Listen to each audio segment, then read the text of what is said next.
Hello, this is Barbara Tucker, and I am redoing this particular slideshow, and I will try to post it on YouTube. I'm going to try to make it shorter and more concise and make sure that it's audible for everyone. What makes business communication special? It is a different genre of communication from, say, interpersonal or mass media or public speaking, although it does overlap with those and includes them. We are going to focus on the writing aspect here, and we could also get into the oral communication, but this will be the written communication. There are various genres of writing: academic, creative, journalism, technical writing, which I encourage students to get into because it's a good field. You can make money at it, and business communication. They differ in terms of the audience, the purpose, the examples and forms that the communication in writing might take, the best reading level for it, structural items, and linguistic or stylistic expectations. You might have a matrix that you can use to take notes with, a sort of a chart, and that will help you to keep these straight as we go through them. First, we'll talk about academic writing because that's what you're most familiar with right now in going to college. There are many good things about academic writing, but to some extent it can get you into habits that work against the business, creative, or journalistic, technical writing that you might need. The audience for academic writing is, let's be honest, your professor. As you progress, it would be other people who are also academics. So as I say about Galileo, some of the articles, most of the articles are PhDs in a discipline writing to other PhDs in that discipline. And if you don't have a PhD in that discipline, often you don't understand even the titles of them. So it's very coded, it's very jargonish in a particular field. Sometimes ridiculously, and sometimes because the field has very defined knowledge.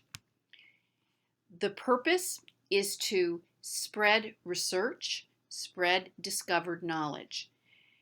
And that would be true of the Galileo published research type of academic writing.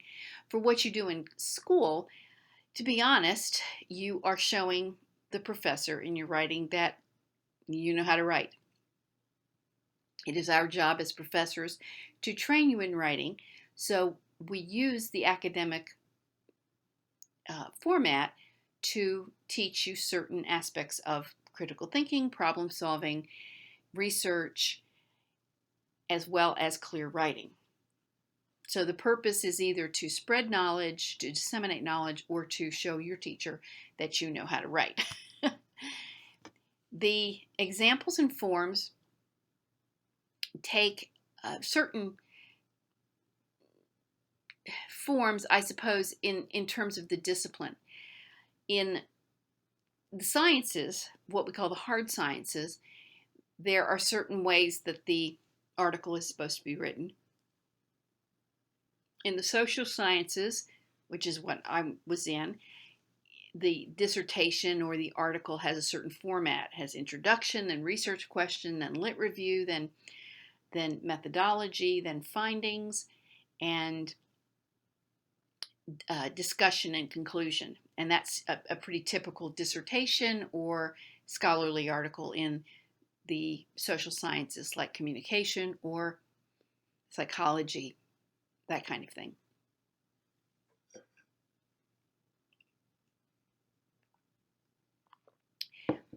If you're in literature, it might be a little bit different, but it follows similar forms. The reading level should be high, and we've talked about this in class, how to find the reading level. you would expect 12 or higher for the academic writing, because these are people who have that level of education. So that would be exhibited in longer sentences, longer paragraphs, more precise words, and specifically more complex sentences and compound complex. And by that I mean a sentence that has a dependent clause and an independent clause, or more than that. So instead of short sentences that are very much subject, verb, object, 10 words at the most, you would have 30-word sentences, which can get you into trouble, and you would have more, you'd have one or more dependent clauses, words like because and since and unless and although, etc. The structure, we've sort of talked about that already as far as the examples and forms. The examples and forms would usually be published papers. Linguistic expectations here, traditionally, the academic writing is written in the third person. What is meant by third person is he, she, and it, and they, as opposed to I or you. And if you were to take me for English Comp, for example, I don't let you use the word you at all, because it's lazy writing for that kind of writing. It's a little more acceptable to use I nowadays, but it is still not encouraged, because you shouldn't be focusing on yourself as the writer. You should be focusing on the facts or the findings of the research. Then we come to creative writing, which is something I do in my spare time. I write fiction. I do not write poetry too often. Some of you might write songs or poems, or try to write a film. I took a film class this summer. Creative writing has its audience anyone who wants to read creative writing. So it could be anything from a mystery novel, Patricia Cornwell, Harlan Coben, to the more literary kinds of things from the past. Its purpose is largely to entertain, but once you get into the literary aspects of it, the more literature, it is to understand the human condition through the stories. Examples and forms, of course, would be short stories, plays, novels, screenplays, poems, and etc. And that's why you take English 1102 to learn all about that. The reading level is really not relevant here, because it's going to depend on the audience, but it's also going to depend on the character. So if it's a young child that's the narrator of the story, the reading level might be 5th grade or lower. If it's a higher level person, a college professor who's the narrator of the story or the main character, it might be 12th grade or higher. So that's going to depend on the purposes of the story. And also, if it's poetry, it's probably going to be high, because poetry is so condensed, and you have to take it apart. So that makes the reading difficult. Structure is going to depend on the genre.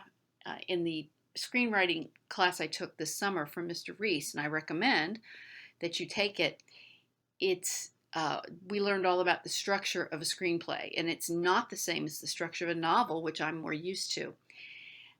In English 1102, you learn about the exposition, the rising conflict, the climax, and the denouement, those kinds of words.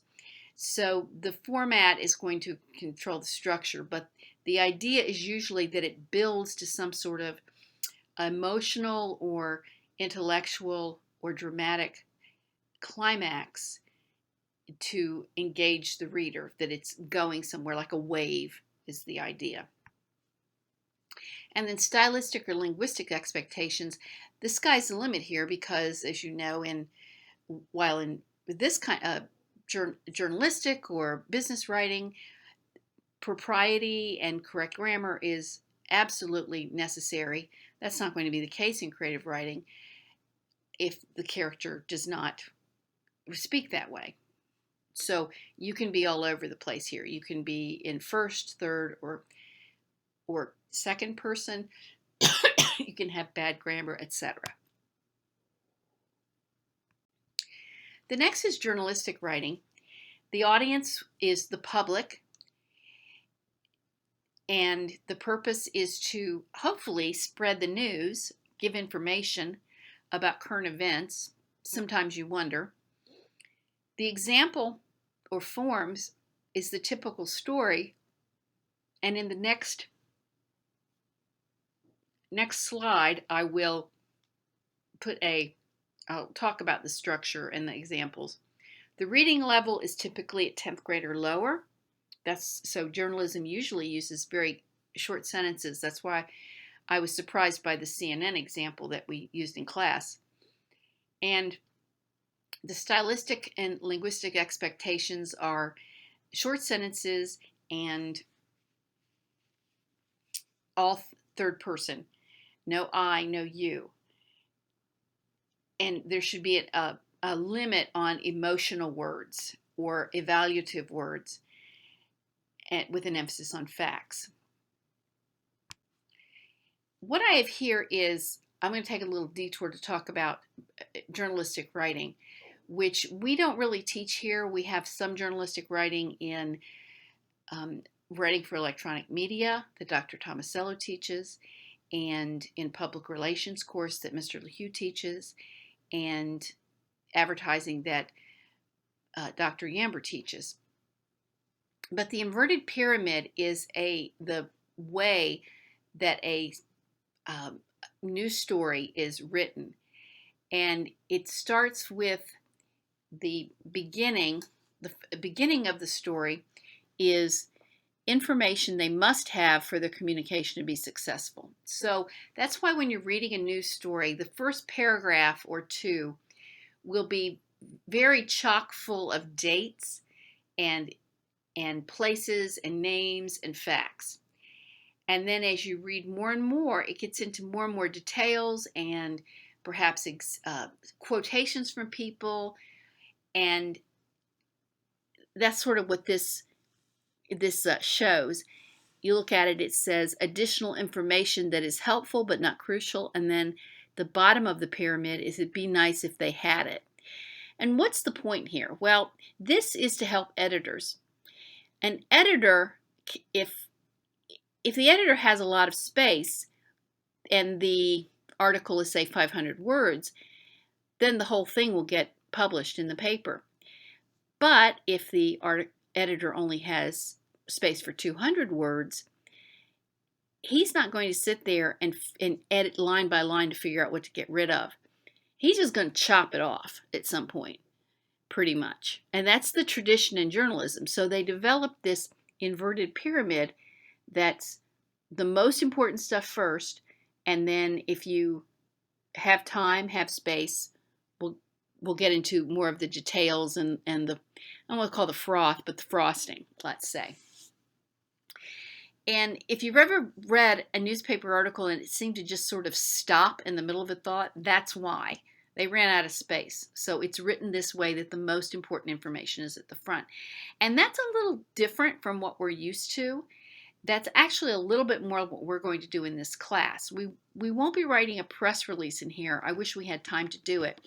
In the past, I've had people who are in journalism come in and talk about this, and the point being that you will want to write a press release in your jobs, especially if you're in public relations or corporate communication.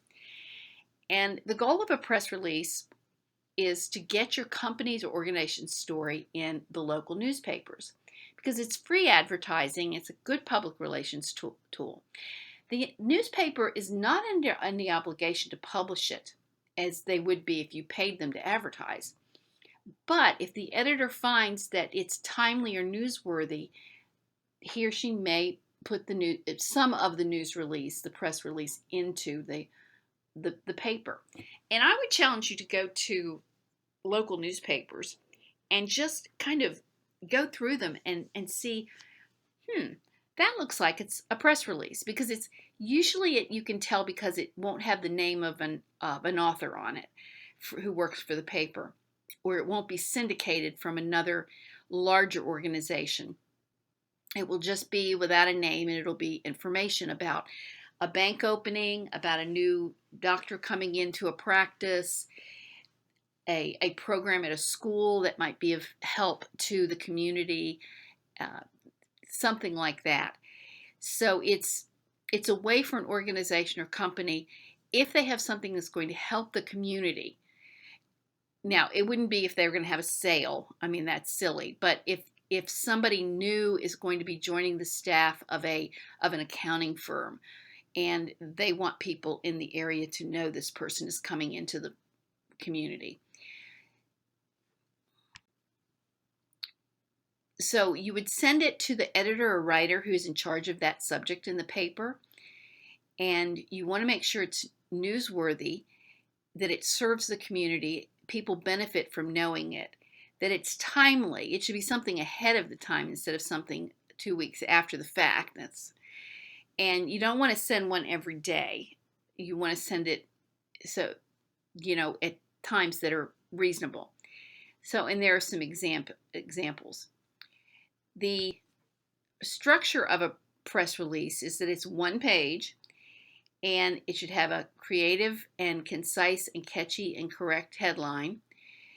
The first paragraph, like the inverted pyramid, has all the major information: the who, what, where, when, why. You've heard that one before. The middle paragraphs get more into the how. And in the middle paragraphs, you can include expert or key client quotations, or the president of the company, or somebody important.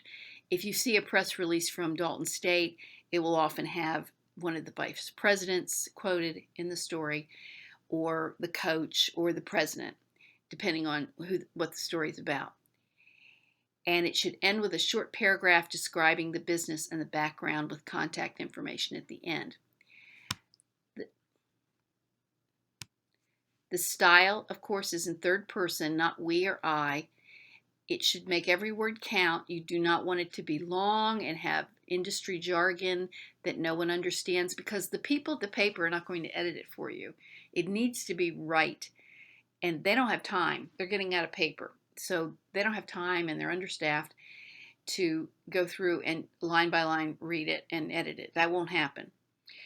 You want it to be factual and not a lot of adjectives, and no exclamation points. Heavens no. It needs to be very factual, like a newspaper story, like newspaper writing. And so I have some examples here on these following slides, and you can find some more in online if you like. But you have to be sure that it follows the right format as far as the way it looks. If you just send something that's not formatted correctly, then it's going to be deep sixed, or file 13, as we used to say, just thrown out.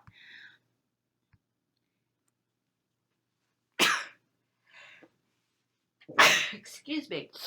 Oh, allergies. So you can see the look, contact information, the 3 hash marks at the bottom. We didn't used to call them that. 3 hash marks is just standard. You'll notice it on some of the others. And it's just supposed to look a certain way. And wherever it says boilerplate, that means it's the same thing. It's just a cut and paste job, like a template. Okay, here's another example. And here's one I did. It's not great, but I did it many years ago. Anything you see on the school's website, a lot of those are press releases that are just, they were sent to local papers, but they were also put on the school's website, especially if it's about some new program or new kind of thing going on the campus. It would not be, if it's like a profile of a student, that wouldn't be the right a press release data. After journalism, we have technical writing. And the audience for that, they're basically, we divide them into 4 types: lay users, technicians, managers, and experts. So think about a camera. Let's say a camera company writes a manual for the use of a new camera. Lay users would be people like me who might just buy the camera to take pictures. And I realize people don't use cameras as much anymore because they have phones, but some people still use cameras. And a technician would be somebody who works on them. So they would have to understand how it's put together and how to fix it. Managers would be people who would buy the cameras. Let's say it's a college and they have a journalism or photography department and they have to buy a bunch of cameras. That would be the department chair who has to know about things like cost and plans to get them fixed and things like that. And experts would be the people who create them, who know how to make cameras and work as engineers in the company. I like to use the example of a copy machine. We have a great big copy machine in our workroom. Every department does. And, I'm a lay user. I just go in there, I want to make copies. I don't want to fix the thing. The technician would be the fella that if it breaks down, comes and fixes it. And often that happens. The manager is the vice president of fiscal affairs here, who has to get the contracts and pay for them and leases them and things like that. And the experts would be the people who create them. The purpose of technical writing is to do a job. It's not about science or technology necessarily. You can have technical writing about hard tech kinds of things. One of the examples would be manuals and directions. That's one of the most common. The reading level is 10 to 12. In some cases, of course, it's going to be higher for the experts. The structure is extremely important in technical writing. If you were taking a technical writing course, you would spend a lot of time on structure, headings, visual elements to help people follow, numbers versus bullets. There is a difference. Bullets are for lists that the order doesn't matter. Numbers are for order that matters. That kind of thing. And then the stylistic is very particular. It is either second person in the sense that it's directions, connect this, click this, without the you there, or it is sometimes third person, depending on what the exact object is. Now we come to business communication, which is the object of this course. The audience is, of course, everyone. It could be external and internal. And that's actually, in large corporations, they would have a department of internal communication and of external communication, which would be more the advertising or the public relations, and then the internal would be the corporate communication. So that, depending on the size, small company, you're going to do all 3, but a large company would separate those out, like Shaw has separate ones. The purpose is not to make money, believe it or not. The purpose of business communication is to solve problems and create goodwill. In so doing, they will make money. But when I say business communication, it could be in a nonprofit as well. So it's more organizational communication. So not all companies or organizations are trying to make money, but they're all trying to solve problems. So if I ask you on a test what the purpose of business communication is, don't say it's money. It's to solve problems. And as such, it's also to keep problems from happening. And consequently, it's also to create goodwill, because without those 2, you cannot have profit. Forms, correspondence, but also long reports, and there would be other types, but those are the 2 main: correspondence and reports, letters, memos, emails, and reports. The reading level is going to vary, but as I've mentioned in class, you're pretty much going for 10th grade level because of the variety of the audience. there's a concept called universal design in educational materials, and the idea is that if you are um, uh, helping people who have sight impaired, you would make the font larger. Well, font larger helps people like me too, helps everybody. So it's universal design. It's for specific people with a disability, but it really helps everybody. And that's kind of where we are with the reading level. The structure is very much like the journalism in the sense that you get right to the point in the front. It's also short. You don't go into more detail that is necessary. Concise does not mean short, though. Concise means as few words as necessary to give the detail and the information you need. So don't, again, on a test, concise does not mean short. Something can be concise and not necessarily short. It's how it's written. Not a lot of repetition, not a lot of tangents. It gets to the point and gives the information that's necessary.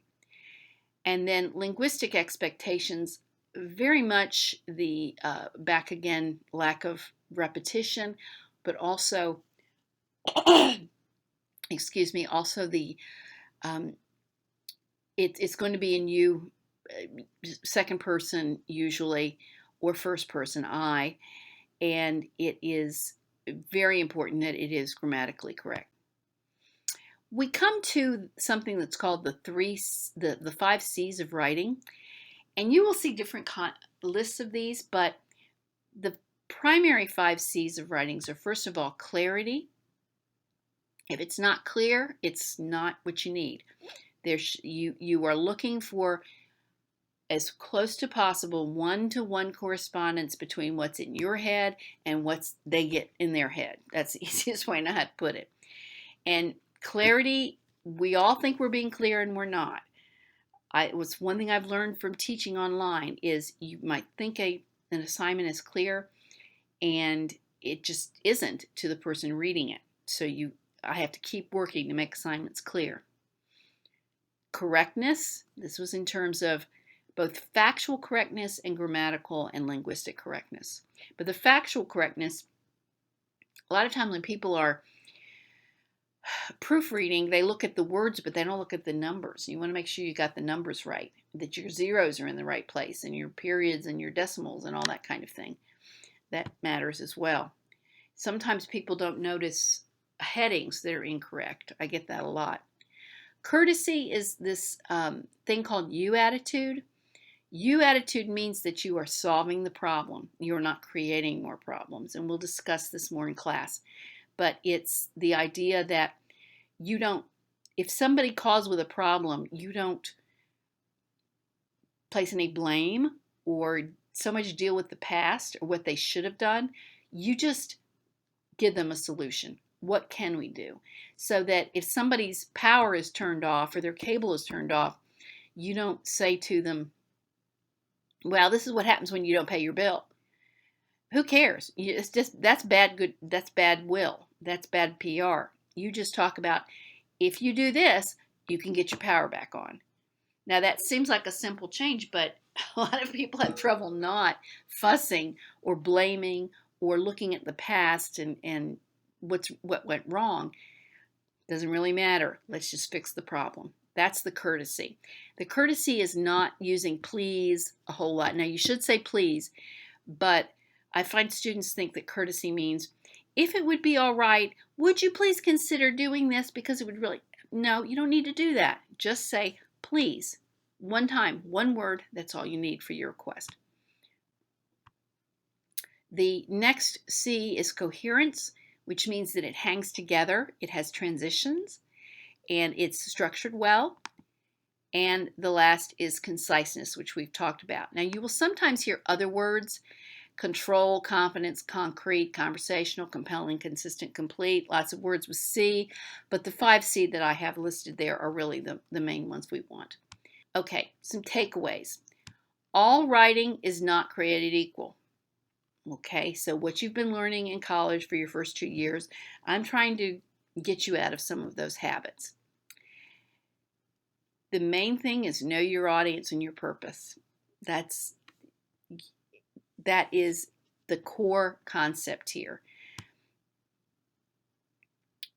It's also important to learn the genres and styles of your discipline. How we write in communication is not how they write in biology, is not how they write in the English field, in literature. And even the way we do presentations, it's kind of interesting. English people, when they present a paper, they read it, which drives people in the communication field a little weird, a little crazy, because we emphasize public speaking. We want an interactive session. People in the sciences tend to do poster sessions where somebody just comes up and they have it visualized there because there's a lot of data, and they talk to them about their project. So that's, even in that, the way it's presented in a conference is very different. So different disciplines have different styles of communication. As far as adapting your writing to this class, you want to use the reading level in Word we've talked about. We're going to work on conciseness and directness. And we want the deductive format rather than the inductive format. And that simply means state your case, give the details, sell it at the end, close it up, make the sale at the end, ask for what you want. 3 paragraphs in a letter. You want to say in the first sentence why you're writing. Now, you don't want to say, I'm writing this letter because, that's not right, but you want it to be clear what the purpose of the letter is. Inductive is sort of beating around the bush to finally get to the point. We don't want that. And the you attitude is the not blaming. So if you were to send somebody a bad news letter that they didn't get a job, you would not say, well, you would have got the job if you'd have said this in the interview. No, no, no, no. You don't want to do that. That's a lawsuit waiting to happen. You just say, we decided to hire someone else, but thank you for being there and being interviewed. And you provide the needed information and nothing more. That's important as well. And avoiding excessive politeness and apologies, as I mentioned. All right, this has been long enough, so I'm going to stop now, and I hope you listen to this a couple times. I think it will help you.